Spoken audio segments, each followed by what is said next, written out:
It's the 15th of April. You're just in time for Press Pass. We're a bit over time here because of the special providence there for the interview with the CS of Interior, Matiang'i. Issues that we really needed to focus on this evening. But there's something very important, and that is why I had to dedicate this episode to Ivy Wangeshi. This is what's coming up. That Ivy, who is in the world of social media, is not Ivy Wangeshi Githoi. That must be another Ivy. A lot has been said about this young lady, Ivy Wangeshi, who passed on at the hands of Kinodia, who was arraigned in court today.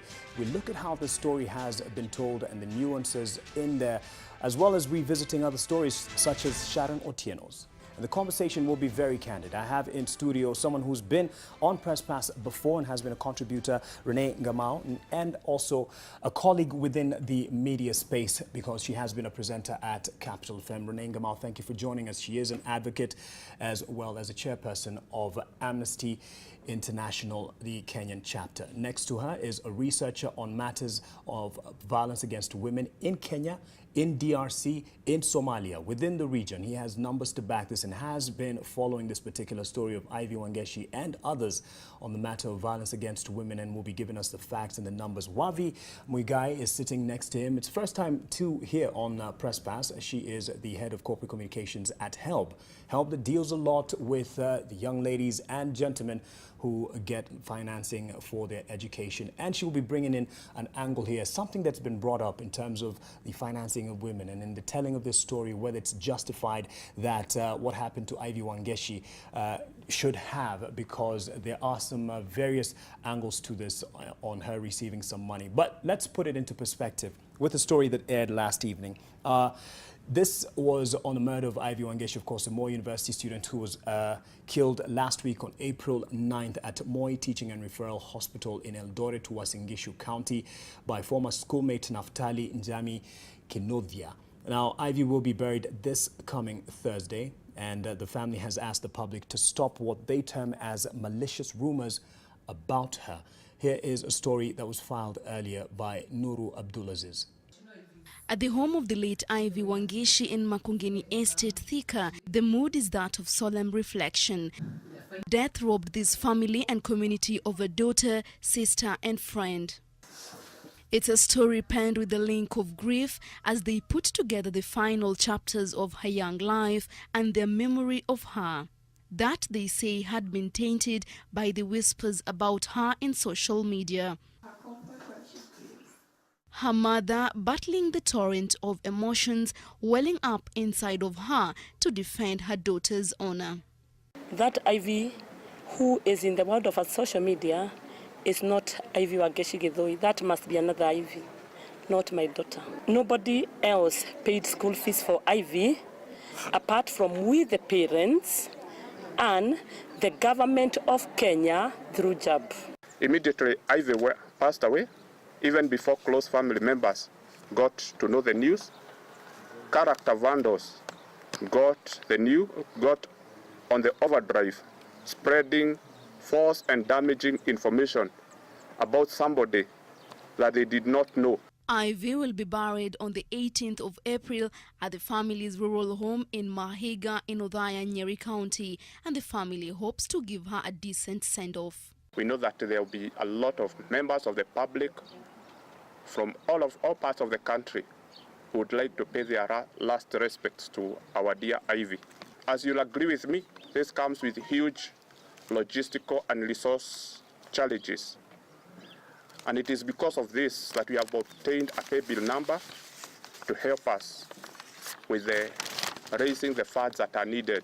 The sixth-year Moi University student was murdered in broad daylight after her morning ward rounds. Her attacker, Naftali Kinodia, confessed to police he had been stalking his victim for a while.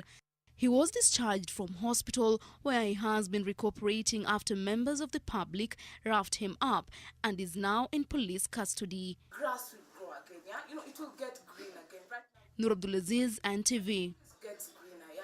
It somehow... And as we discuss this issue, we observe every sensitivity and actually say our condolences to the family of Ivy Wangeshi. And we will be discussing the framing and the construct within the telling of the story, just to improve how we tell these stories, but in no way be disrespectful or not sensitive to the emotions of the family. And that's why we even ran that story, which has an appeal there for help as they plan for her burial on Thursday. So as we start with this, you've been tracking, you've been following, and I'll start with you, Renee, the story of Ivy Wangeshi. This is not the first, unfortunately, of many cases of violence against women. Have you seen anything that's been off in the framing and the constructs of the story in the headlines over the week rather? I think, first of all, I extend, as you do, my heartfelt condolences to the family, the friends, the colleagues, the fellow students, the loved ones of Ivy, and also to the nation as a whole.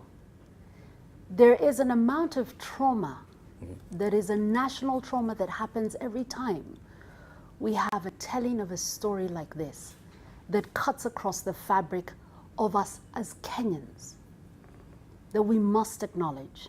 And so to the family and to the friends and to everyone who's been affected by this story, I think my deepest condolences. The question you've asked is in relation to the framing of this story. Yes. And I must take reference with, I think it's the father or the relative of Ivy. Spokesperson, yes. Yes, who and the mother who said that that person that we're talking about cannot be their daughter. Imagine for a moment this happening to you, to your daughter, to your sister, to your mother, to your aunt, to a colleague, and having, number one, to find out from it in this fashion, through social media. And number two, at a time when you are trying to make sense of it, yourself having to grapple with defending the honor of a person who was cut down in broad daylight. I think the entirety of the way in which this story has been approached, not just on social media, but even on mainstream media, has shown a renewed level of insensitivity and callousness that we must, as, number one, media practitioners, but two, as a nation, begin to question in terms of what are the fundamental values that we are showing to be true to us. At the point at which we can have a conversation about a young girl who has been cut down, not with the grieving of the death, but in the justification for her death. Okay. Then we must ask ourselves a question before that one, which is, who are we? And who have we become that it is okay to kill some people? And we'll come back to that, Mark, because if it's okay to cut down a young girl with an axe and a knife in broad daylight, then how far are we from it's okay to cut down a particular ethnic group because they're in the wrong place? Right. And we saw that play out before. How far are we between those two distinctions, and how do we know that a line has been crossed? Yes. I think we've done her, we've done ourselves a very great disservice. And this is a telling of who we are as Kenyans and who we become as the media. And as you've done the research and you say the results to come out in May of the research on violence against women, but you give it a better name, you coin it better, intimate violence or intimate partner violence. Is it a case of increased cases of violence, or it's being reported more, or it's coming to the fore easier? What we are looking at is what we call, violent communities will always produce violent audiences.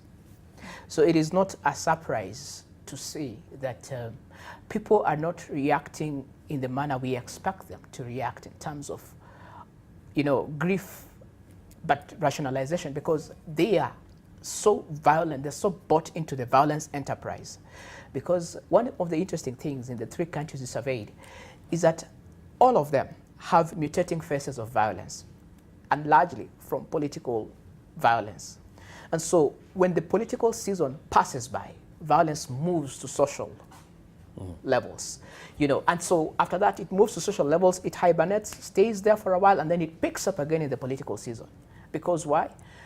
hardly have we found a situation where we can deal with political violence to conclusion. So what happens in that the time when there is the so-called lull in the political season, everyone goes back to their social basis where they can now justify this. And you see this in terms of hooliganism that goes on and ends in violence. And you see this in terms of, for example, how people are now settling, the issue of murder as a settlement, whether it's business cause, whether someone has, taken up your property. And then now at the social level where we talk about families, you're looking now at so much justification of this whole issue of intimate partner violence. So we are dealing with violent societies producing violent reactions, violent audiences, so to speak. So it becomes a challenge in terms of where the media is expected to actually call it out. And then the media falsely labels two sides of a coin. So we say we are being objective. Our objectivity as media should not be to justify the violence. Okay. Should not be to give voice to the violence and make it cool. It should be to call it out and say this is unacceptable. All right. At what point then, or what should we be careful about? Because if you are drawing the context and giving the reasons as to why a particular person was killed, it's necessary in telling the story to give the picture. But then it comes off as you are justifying this, because when it plays out to the public, they say, oh, so that's what happened. Then perhaps maybe, but that's not justification, it's just drawing the picture, the bigger picture in the reasons of what happened behind this. I think for me, I'll start off from where he left off with regards to violent audiences. And I think because especially the social media space. And it pains me to see what Ivy's mother said, that the Ivy that is being talked about in social media is not the Ivy that we know. And for me, I find that because the mainstream media, in order to just keep the story going, has in more recent times practiced yellow journalism. The sensationalization of what the issue is. The more people talk about it, then the more your story trends and you remain relevant. But at the same time, the effect of that yellow journalism on the family, on the friends, on everyone else in the society, we are beginning to see that effect. So we talk about Ivy and what the issues were around why she was killed. Yes. And then someone else comes up and uses that kind of justification to also go out and kill someone else for whatever reason. And so instead of the fact that it is being highlighted, people stopping and saying, oh my gosh, we have a problem. No, we are seeing it's just becoming worse. Mm-hmm.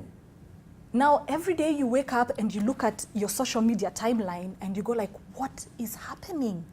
What's happening to Kenya? And let me take it back to the target audience that I deal with at work and on an everyday basis. Because the students that we deal with, our target audience will be forever youth. On Facebook, we tend to deal with more of the 18 to 24s. Mm-hmm. On Twitter, we tend to deal with the 25 to 34s. And in the 3.5 years I've worked for HELB, I can tell you the responses, even to us on social media as an organization, have gotten more ruthless, they've gotten more rude, they've gotten, it's just not always a nice place to be in. Okay. Yes, I'm upset about whatever the issue is, but the kind of response is getting extreme. And that's why I go back to what he talked about in terms of violent audiences. Our audiences are now becoming to a point where it doesn't matter, it's not necessarily about the murders that are going on. It's now everything and anyhow. Yes. How we are responding to anything on social media it's just becoming violent. Okay, and you've all mentioned social media to some degree and how it's playing to this, creating a narrative in such cases.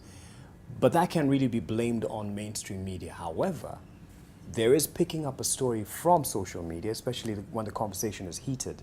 So what is your advice in hindsight, especially in this particular case, when an issue is picked from social media to try to get to the answers? What really happened? Why was Ivy killed? It should probably just stop at she was killed, she was killed. This is a murder case and should be looked into. But then getting to the point where the audience wants to know what happened, why was she killed, how did they know each other? I'm glad you've asked that question, because you said something that had me question the assumptions in this conversation. Number one is that the media, in drawing the picture for the public, Yes. states the reasons and the background for this murder. How did you find those reasons in an unfolding story, except through taking them off of social media and then reprinting them with what I must say, and I will be quite candid with you, what was seemingly very little editorial responsibility in terms of finding out whether the facts that were being put out were actually facts or alternative stories. And so we moved from a case of a young lady being accused of having infected a young man with HIV/AIDS, to having had multiple lovers, to having refused, to having been the victim of unrequited love, to having been in a relationship, to having had a car bought to her. All of those facts cannot be true at the same time. So somehow the press, and this is mainstream media that I'm addressing right now, somehow the press managed to create a story for which you have not to date, we have not to date, had actual facts. It is an unfolding story being told by social media and then being justified by mainstream media. And Mark, there's something that we cannot lie to ourselves about. When you sit in that chair, you know that the things that you say will be listened to, heard, and watched by people who will trust that you and your editor did the research. And so what you are saying is factually correct. If you have a doubt about its correctness, it should not be on air. That is what the Media Council says. That is what the act that governs us says. That is what the ethics that govern us say. Anything else is an attempt to justify selling newspapers and trending Being sensational. over Yellow a journalism. dead girl's body. Right. And when you talk about the use of some versions of the story, when it's tagged as claims or allegations, some people say, is that qualifying it enough? Because some people say is lazy journalism. If you have a source, then you choose to protect that source. We know Anonymous that source. we are very, very clear Yes. about how you will have found that information, how that information upon inquiry or audit can be traced to somebody, and somebody who was relevant to and can be reasonably presumed to have had the facts. Can you say justifiably from where you sit, and I'm asking you, but really who I'm asking is everyone on media, whether radio, TV, or print, mainstream media, who publish this story, that they have a source that has an identity that has been protected for a specific reason, any one of the reasons under which we as journalists, as you know, are allowed to protect a source. Can we, Mark? The answer is? to date, no. To date, no. So what we are doing is cleansing, correcting, and justifying a rumor. Okay. So that we can assassinate the character of a dead girl. Is it important to get down to the issue and the reasons or the whys of the killing, of the murder? Is it important in telling this story? The biggest question is, at what level are we looking at human dignity? Sorry, say again? At what level are we looking at human dignity? Okay. Because there is the expectation in terms of when you look at the media code of conduct in terms of privacy. Yes. It talks about privacy, it talks about sensitivity. And that does not stop when you die. It is not like marriage, which you say, till death do us part. Your dignity follows you because it's part of your legacy. Very true. So this idea that we want to move to the story very fast and then we have no facts to back it up it is more or less a level of trying to play to the public, but it is not journalism as such. We see one thing which is very interesting in Somalia, whereby if they want to kill you very fast, they will label you as a collaborator. We are not a post-war country like Somalia. We cannot be treating our subjects equally as if they have already been prosecuted by public opinion, and then now we come and bury them in our newsrooms. That is our challenge. And it is an editorial concern, because when the story breaks out, what is the instruction that the editor is giving in terms of the report on the ground? What are you being told to report? And who is checking and cross-checking your facts? Yes. Who is actually the third verifier for your facts?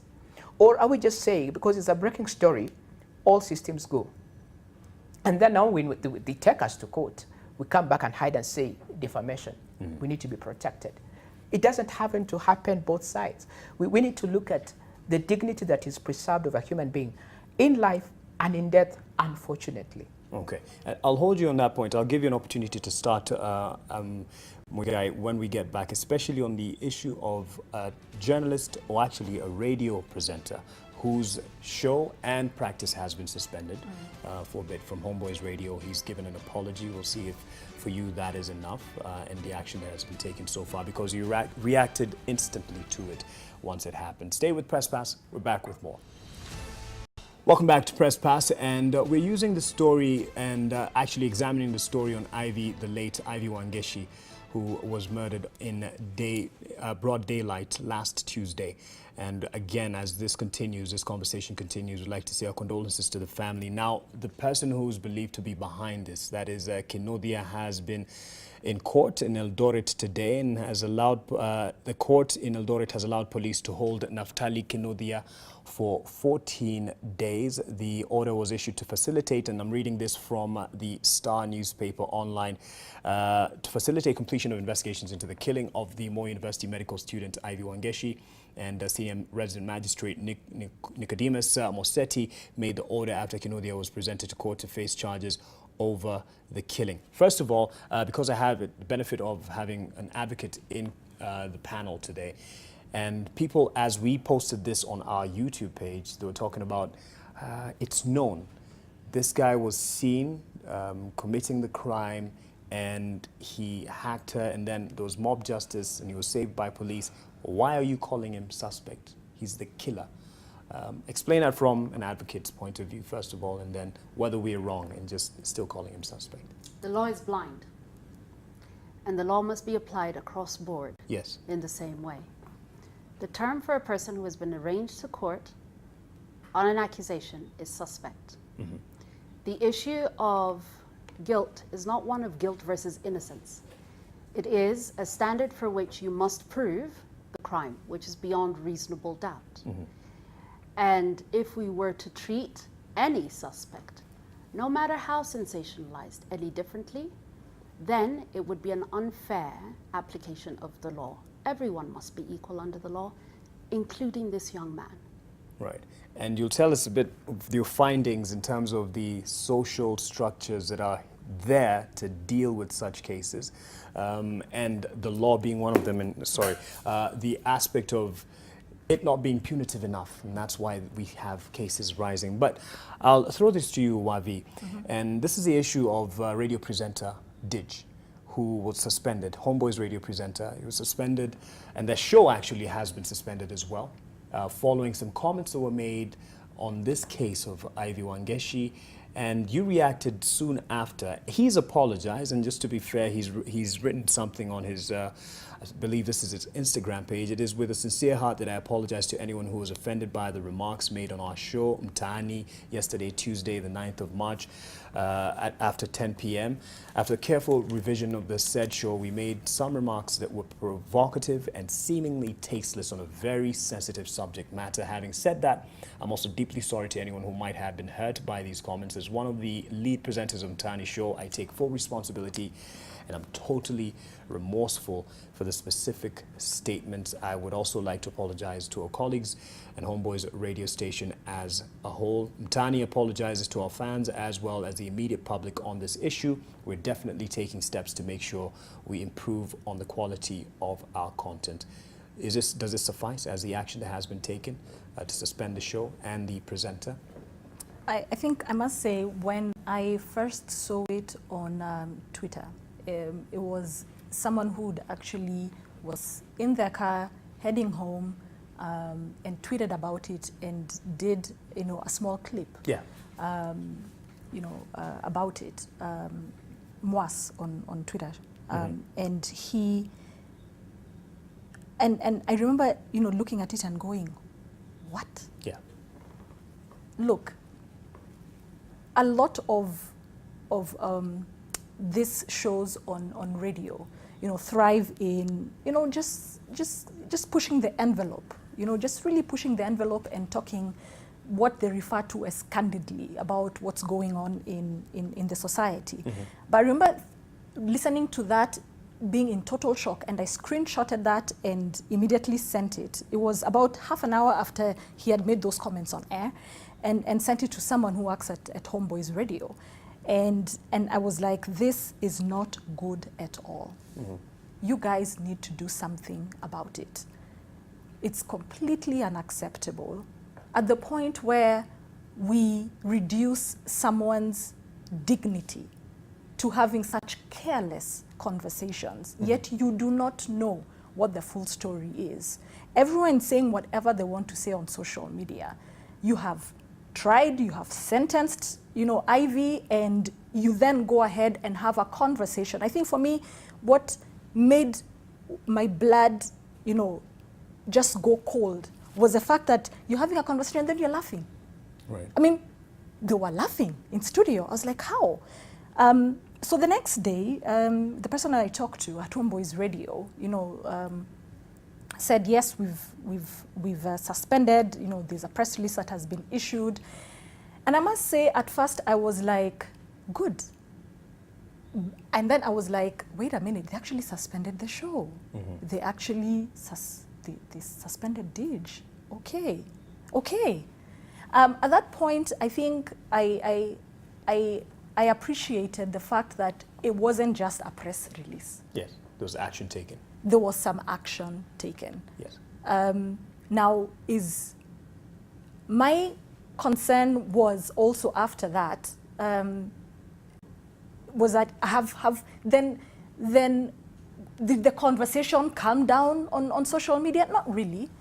But what I appreciated after that was literally the next, hearing it on Classic, Maina and Kingangi in the morning, and you could tell that the radio stations had calmed down a bit about that story, and there was a bit more remorse, and there was a bit more, let the investigations happen and what have you. But still, the conversation that was happening on social media, again, axe challenge, I don't know what else, and still the justification was going on online. So I had mixed feelings. Okay. But I appreciated the apology. Yes, so to some point it is a good action that's been taken. It sends a message, but overall for the industry and moving forward, you've been a radio presenter at Capital FM. The discussion then was, this is what you get when you have celebs on air as presenters, or you call them journalists, yet they don't quite practice with the ethics in mind, and even calling for a review of those who are behind the mics. Is that what, because you didn't sit in a media school, but you didn't get anywhere close to such issues, probably because you're informed by law. But is what for you suffices as something to send out, a message to send out to the practitioners in radio and TV and what have you?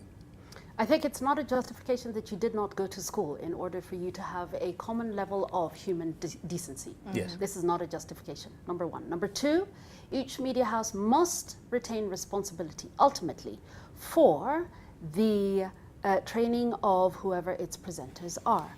I think that, once again, if we look at not just the law, but the practice in media, such as it should be, that wherever you are getting your talent from, there must be a minimal level of standard. I think there must also be a questioning as to what your presenters, your editors, your journalists, your reporters, whoever they are, what they hold as the values, and do those values reflect the organization, and also do they reflect the society such as it is. There is a reason why this estate is as esteemed, almost as the judiciary, the legislative, and the executive. We know that there's a certain power in telling a story and in the way in which it is told. So I think around the issue of whether these people are picked up from the street or whether they came through the journalist school, bottom line is each media house has subscribed to a basic minimum set of rules that are the playing rules if you are in this field.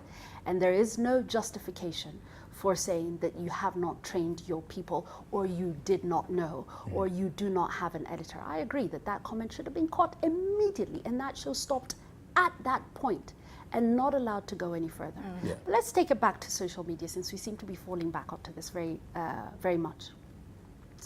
And I don't want to comment specifically in relation to this case, because now this is an ongoing murder investigation and we now have somebody who has been arraigned to court. Yes. However, let us look at how we deal with the issue of what we believe to be unlawful killings of whatever kind.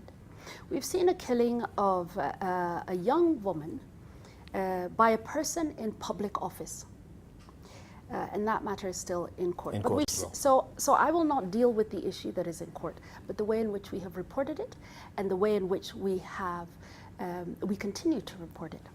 There is a second one, which is the killing of a young man by a young lady who is serving time in prison now, having been sentenced to, I think, life imprisonment. Yes. It was, for a murder. And how that story was told.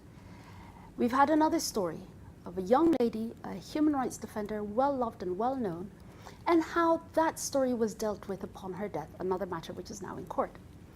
And now here we are with the fourth story, and I'm just highlighting a few in the sea of murders or unlawful killings that we have had. Here's the thing. If we're going to report this, and I'm going to stick with the media only, if we're going to report this, then we must report this with some kind of levelness and some kind of understanding that we are also the educators, okay? What comprises murder? Two things. Number one, any second-year law student will tell you this, and in fact, anybody who has so much as read a little bit of the law or even watched most murder stories or most murder shows. One is that there was a killing within a year and a day, that the person who was attacked, the victim in this case, died within a year and a day as a result of those injuries. Number two, that there was intent of forethought, that there was actus, mens rea, that there was an intent at all times. Then you start the mitigation. Number one, was that intent, was that killing led by either one, self-defense, two, passion, which is an act that happened at that time, which any reasonable person would have reacted with a killing. At the time, it needs to be instantaneous. The law is really clear on that. If you go to the Penal Code, Cap 63, from section 202 onwards, it defines it very clearly. There's no Latin in it. And number three, that his state of mind, or that the suspect's state of mind at the time was such that it was severely compromised, and he could not, or she could not, have been capable of making a reasonable judgment. But there must be a link. Mental illness in and of itself is not a justification for murder. Yes. Unless you can show very clearly that there is a causal link between the mental illness and the state of mind that removes intent at the time of the killing. Outside of that, the law is clear as to what an unlawful killing becomes, yes, and it becomes murder. Now, in the conversation with and in the reporting, in the news, you have not interrogated this, but have gone directly towards the justification of a killing without having had the opportunity to question for yourselves the basic tenets of a killing.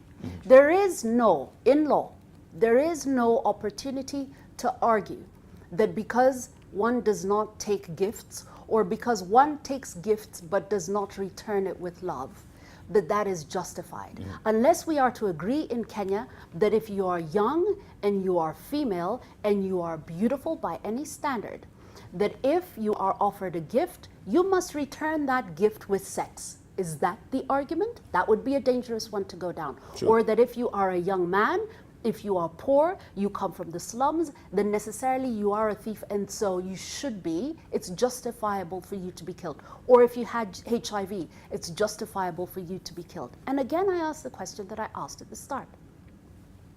If it is okay or justifiable to kill, to hack somebody with an axe, having moved a distance for over a period of 1 hour, armed with it, and gone and met this person and cut them down, if that is justifiable, then how far are we from a repeat of 2008 and 2009 and what happened then? What Edward Wanyonyi talks about here should be the alarm bells that ring off as we face another election. That if it's justifiable to kill some people because of what they did, how they look, where they are, what they did not do, then be careful, because it makes it justifiable to kill anyone if they did not do, think, say, or act in the way in which a prescribed group of people agree that they should. That is genocide waiting to happen. The alarm bells should be going off, and I think as the media, we should be talking about that. Yes. Would that be sensational, and from your research and what you found out, to say, you know, this is actually a serious problem? Because people are asking, beyond just reporting a certain person has been killed and arraigned in court, the killer has, or the suspect has been arraigned in court, the media should be pushing this conversation further to what we need to be concerned as society. Are there facts or numbers that you have that should be part of this conversation beyond just naming those who've been killed? There is what we call the duty of care. The duty of care, number one, and also the duty to protect, to prevent harm. The do not harm principle, yes, that most of the time, I mean, it's cited when the UN peacekeeping missions and mandates. But we are looking at a social level, and I've been toying with this idea for a while as time goes by, when just conducting the initial findings through the qualitative studies for women who have been affected by this kind of crisis, and also for the people who are close to them. And one of the statements that has come out is that love is not a coffin awaiting a body. And I really don't know if we can be able to master the weight of that, because that should be able to make people step back and realize that it is not just about your aggrievement, however how hard and deep it is that you have been aggrieved, so that you pick up, you know, as Rena has been able to explain to us, the premeditation. Okay. It is so much about the human dignity that is there. And what we are seeing with the media is that acres of space are being given to the act and the dramatization of the act itself. Reenactment in some cases. You know, the axe, you know, the murder weapon, you know, everything about it. The ticket was so much dominant in the Sharon story. But no one is talking about the enterprise that planned this, the criminal enterprise, and holding these people to account, especially at a family and a personal level. Because all these people who perpetrate this crime, Kinuthia is not alone. Kinuthia comes from a context. Kinuthia did not just fall on the sky and commit murder then. So the question is, who was talking to him? Who was he with? Who socializes with him and endorses that idea when they're having a beer or when they're watching game over the weekend? At what level are we embedding this kind of behavior at a social level, to the extent that when it happens, we are busy going back to defense? And so this is why I'm very cautious when people are just tweeting and liking and doing challenges around it, because it shows this is a murderer awaiting to execute it, because they're actually saying, I am supporting this idea, I'm endorsing it. But it's just that I've not been given the space to execute it.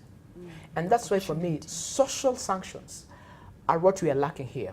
The criminal justice system may take time. Normally, it will be maybe, you know, you have to go through the process, the plea, and then you have to go a case to answer, and then have that conviction, hopefully. But before that, why is it that we do not do the same behaviors within our communities? Because we know that we'll be ostracized from our families and our friends and everything. But we want to do it at a public level to strangers, because social sanction is not at the public level. We are not calling out. People are at the same level. And it is regardless of this argument of economy.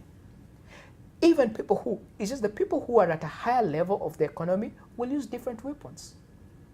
But we are not calling them out, whether they are boards, sitting in boards, sitting in key places in the society, we are not calling them out. Yes. And so to speak, murder is acceptable as a form of trading.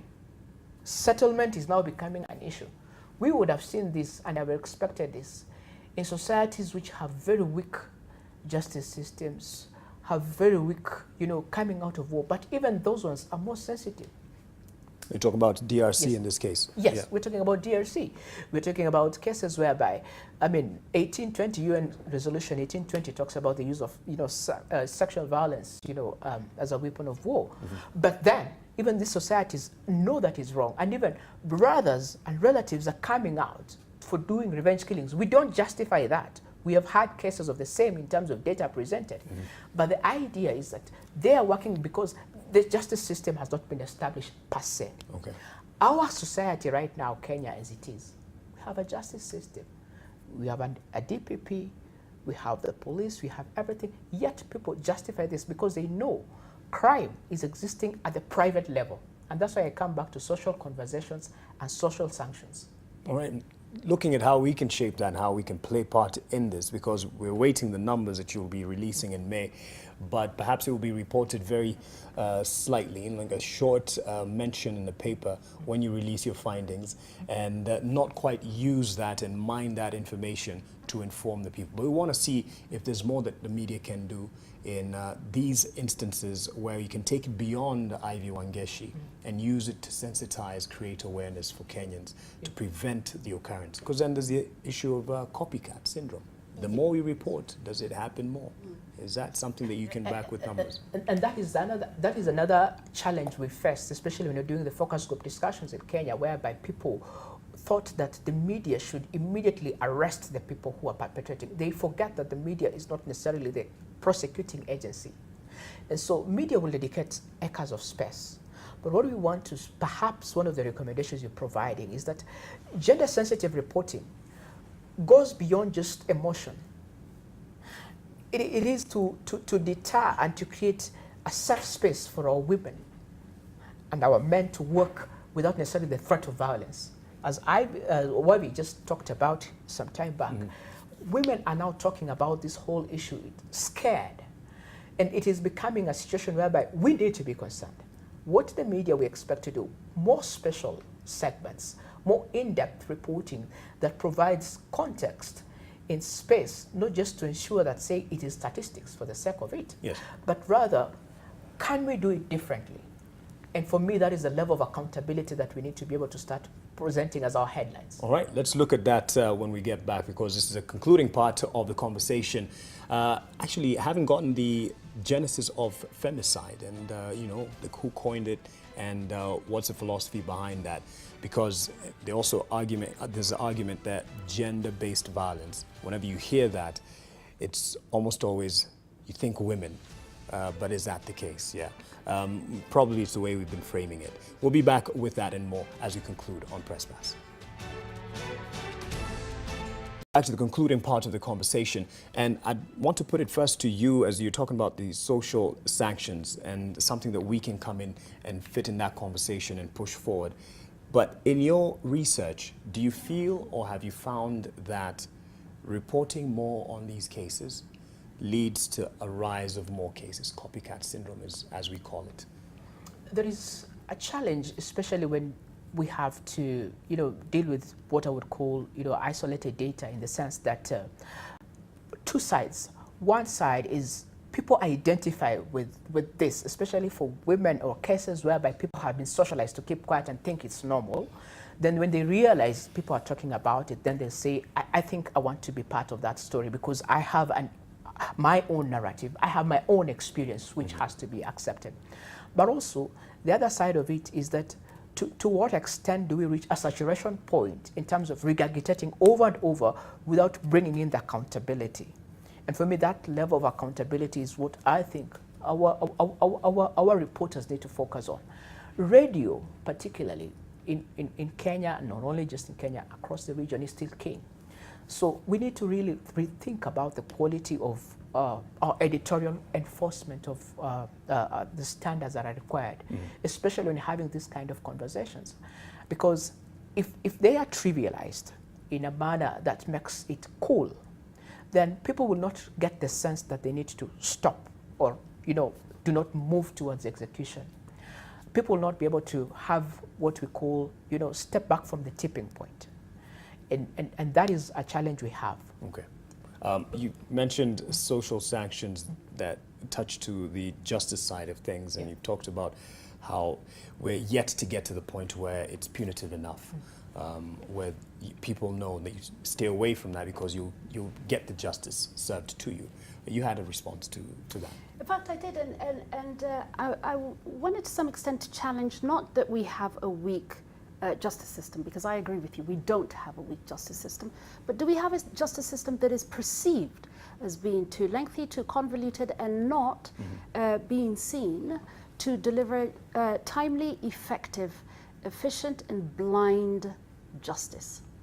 Because you see, the difference between a society that is civil and a society that is not civil, one to another, is the fact that there is a third party that is a mediator that steps in and says that if I should harm you or that you should have a grievance against me, it will step in and it will intervene very quickly, and it will find a solution that is acceptable, not just to me, but to the entirety of the society, including the society in which you live. Where we have a justice system that does not seem or does not appear in the view of the people who are its recipients or its potential clients to do so, then we have this phenomenon. And we've got to begin to challenge how our justice system is being perceived. We've seen in cases, for example, where we've had, I think, a number of convictions against police officers for crimes against civilians, that the crime having taken place, it has taken a new institution, the Independent Policing Oversight Authority, and an act, and then a period of 3 to 5 years before the conclusion of a matter, by which time the passions, the anger, the despondence of those who are watching and those who are the victims, by extension, of that crime, has not been dealt with and has not been assuaged. When we have a more efficient, a faster, a cleaner, a blinder, and a more consistent judicial system that is felt to be that way, then we do not need mob justice, because I know that if I arrest you, a citizen's arrest, or you arrest me, that from the point of arrest, right the way through the police system, that there is a level of fairness. And as long as that and that structure continues to be eroded, seemingly or actually, then sadly we can expect a greater perpetuation of crime, including, incidentally, something that we haven't talked about in this entire drama, which was that this young man was almost beaten to death directly after his act. Certain right, some would say. And we don't address the issue of mob justice and what mob justice is actually saying. So I think that there's something to be said about a weak justice system. The second is the issue of gender-based violence. Statistically, the numbers show that gender-based violence is more to, not exclusively, but more to women and to children. Here's the thing. Toxic masculinity and a view that a man can only be alpha male, i.e. can only feel angry or strong, that there is no version of events where men can be human, means that the way in which media reports acts of violence against men is very different from the way it is against women, particularly where a woman is a perpetrator. And on that, as the media, I think we must question ourselves very, very strongly.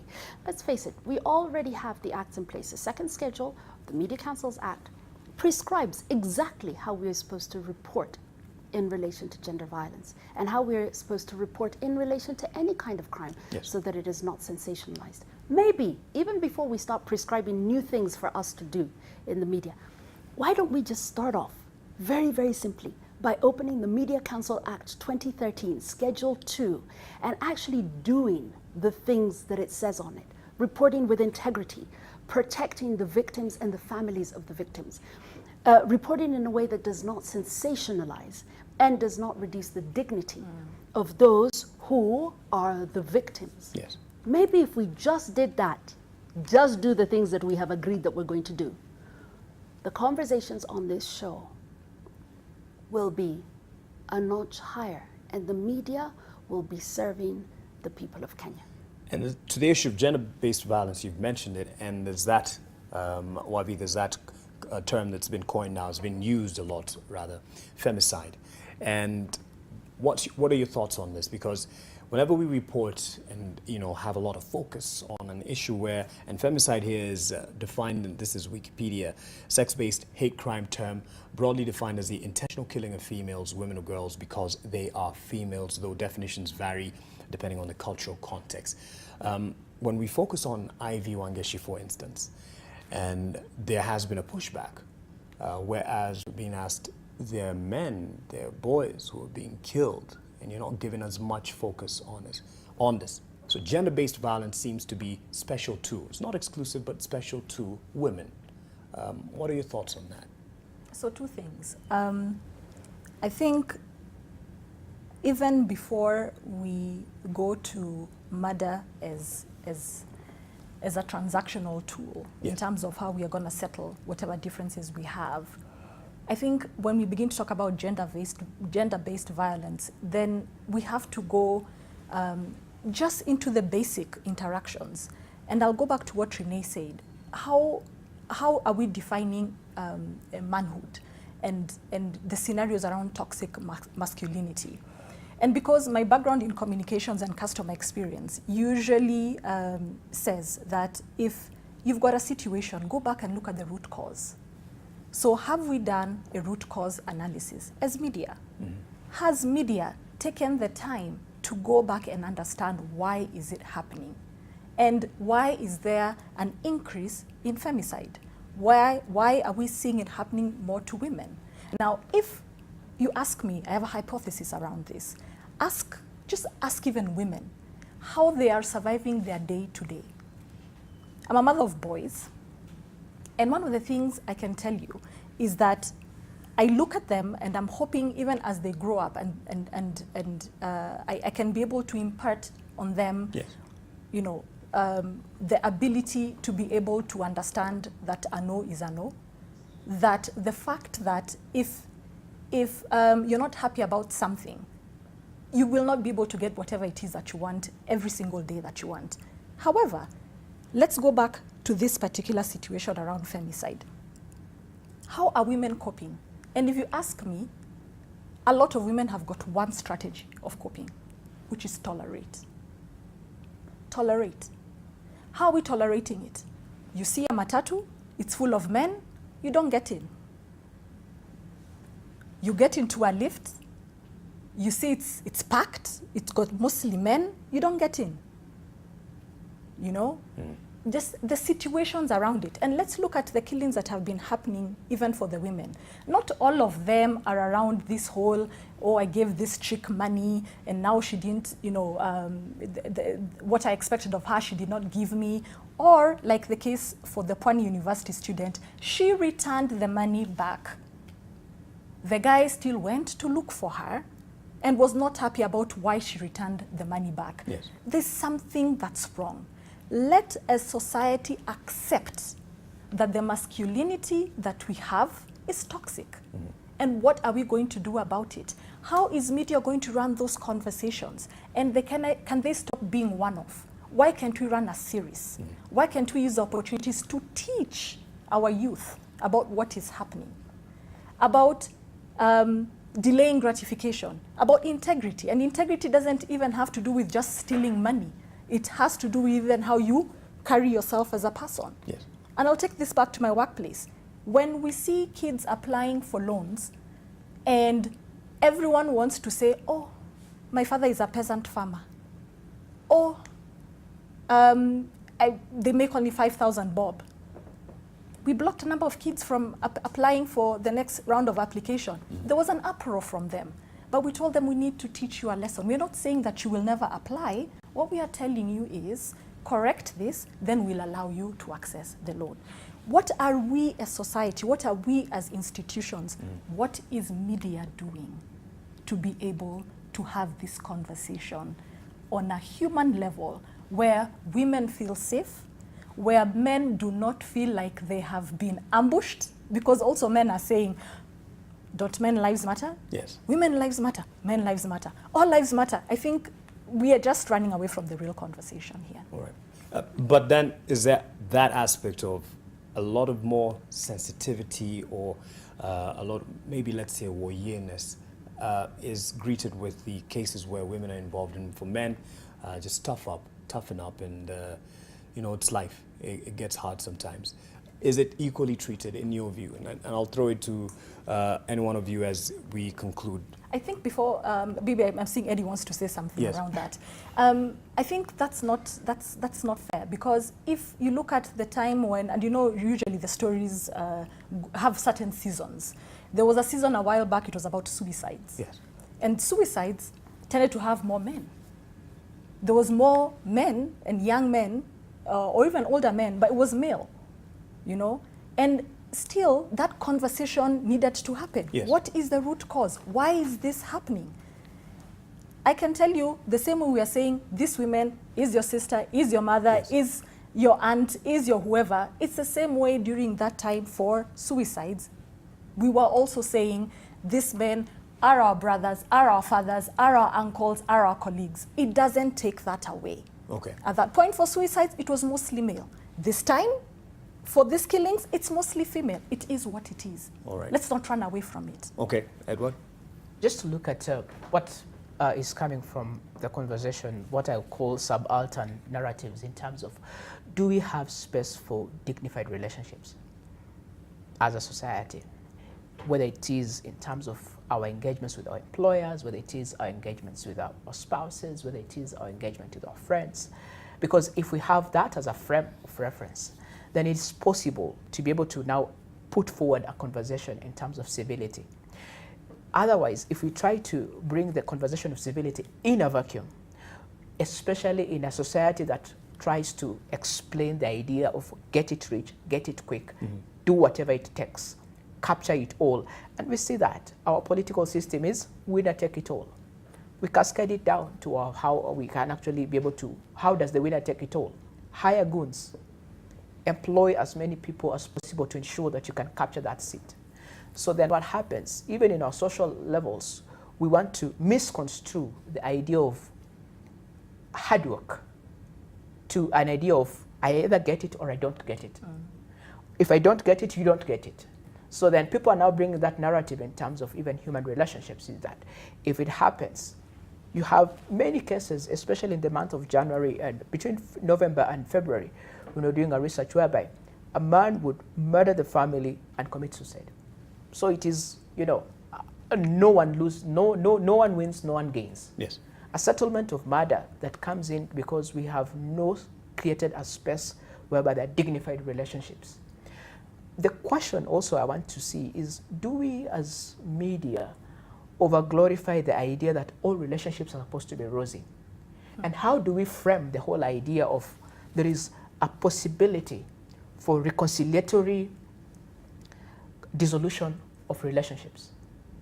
If we can actually be able to paint a good scenario in terms of the programs we host that deal with family and deal with relationships, then we should be able to put forward content that talks about reconciliatory dissolution, so that people do not move forward and think that in the event of a dissolution, it has to end in terms of a coffin.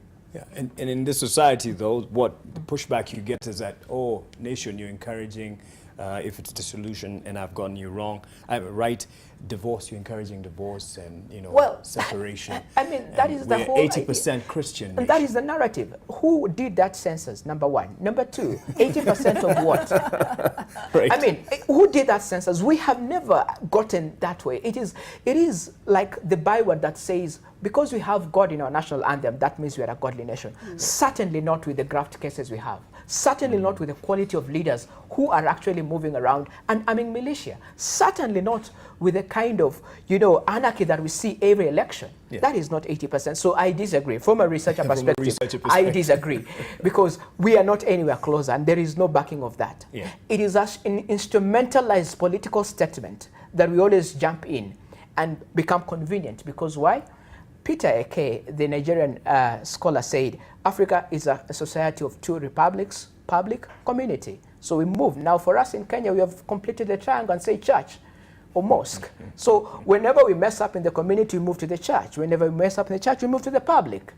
And it's just a circle, a roundabout. Because why? The underlying principle there is don't be accountable for the impunity you're committing. Okay. Renee, your final comments. You've, of course, brought us to the ethos that dictate what we should or should inform our practice as journalists, especially on these cases. But from a media personality's perspective, what's your encouragement, especially for the radio presenters? And there's also those who are on vernacular radio. What is the encouragement? Yes, or actually your desire for practice moving forward in these cases. I think I want to pick up on something that Edward's mentioned, which is the permeating behavior from political to social to religion, yeah. whatever version of religion it is. By the time we're talking about murder usually, death is a final solution. Yes. Okay? Between where one is and death, there are usually a huge raft of choices before one makes it, whether it is suicide or it is indeed murder or a justified killing. And the reporting, the way in which it is reported, there's a whole raft of choices that one can make until we get to the point where we're justifying, glorifying an act of murder and trivializing. Here's the thing.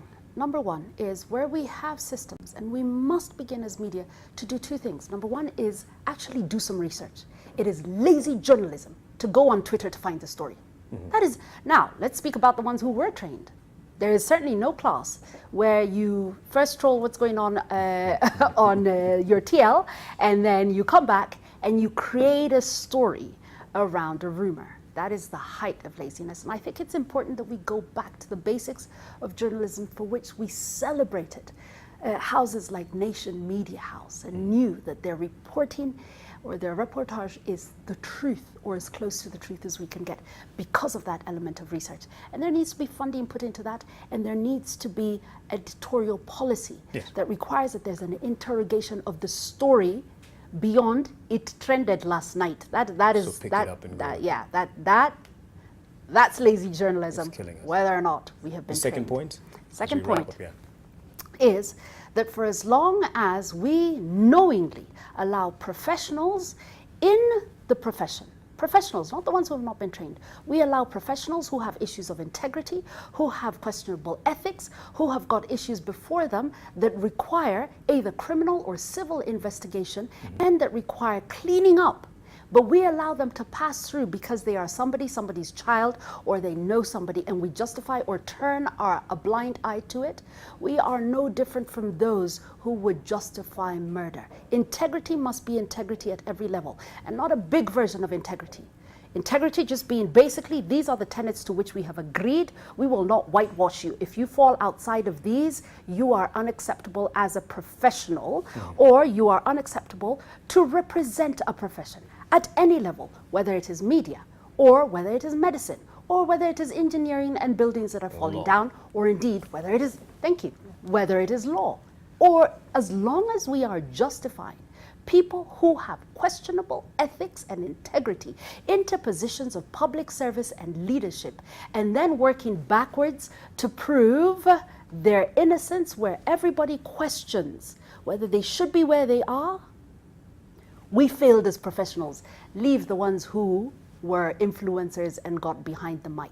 You've really sent a heavy message there. If people see beyond what you've just said, because it speaks a lot to what has happened in the past, but very careful in not, going into the legal aspects of it. Really quick, a few seconds wrapping up on this matter as you, Edward Wanyonyi, because we have to go. All right. I think for me it's two things. Technology has empowered what we refer to as millennials and also as centennials to be able to make decisions, and there's a lot of, influence happening and decisions being made by that. But I think one of the things that I'll go back to is the issue for me of yellow journalism. I fight it even in my job every day, where, you know, I'll find a journalist writing to me saying, I want you to tell me about 1, 2, 3, 4. Why are you doing 1, 2, 3, 4? I go like, have you even read my act? Have you read section this, subsection this? If you had read it, if you read the press release that I released yesterday, you would not be asking me this question. Lazy journalism, yellow journalism, you know? So take the time to understand what it is happening, do your research, understand the root cause analysis, and then give the audience something that works. Otherwise, there'll be no difference between mainstream media and the 527 Bob influencer who has been pushed and given content to trend. I'll give you an example. Yesterday, there was a hashtag 600 men who are graduating from a Money Enough program run by Transform Nations and Pastor Simon Bevy. That would have been a good story. 600 men were graduating. What were they learning about? How is it going to make society better? Yes. But no, 527 Bob influencers to push our stories around. What's the difference then between mainstream and the influencers that we find on social media? Thank you for that. Really quick, a few seconds. Just to echo what Serena said, social sanctions is what we should be able to emphasize. And I think for media, it will be critical to also look at the onboarding program and the enforcement of editorial standards, so that we do not have a situation whereby you have journalists who come into the newsroom with a different kind of ethos, and there is no one to check on that, and there is no editorial structure that enforces good behavior and high levels of accountability. If we don't do that, then what happens is that we're going to be having this whole numbers game of who is trending and which media is getting a better rating. But we're not looking at the impact of the media in terms of dealing with this issue we talk about: violent communities, violent audiences, violent timelines, violent airwaves. A lot to think through, and thank you so much for being candid. I know many people like, will be thinking Mark is on the receiving end. The point really is to better our profession and to hear the candid truth from people who look at us from outside in, or even from within the industry itself, to better this profession. Real quick. Media matters. The stories that we tell, told boldly, beautifully, and from our own context, give us dignity. And we can do this. We're not reinventing anything. All we need to do is be true to what we signed up for. All right. I'll do to the best of my ability, I'll do that. And thank you, Renee Gamau, for your thoughts. Thank you, Edward Wanyonyi and Owavi Mwigai, for your thoughts as well on this aspect and issue. I believe we all agree. May the soul of Ivy Wangeshi rest in peace. She's going to be laid to rest on Thursday. And our condolences again to the family. Have a good night. My name is Mark Maasai.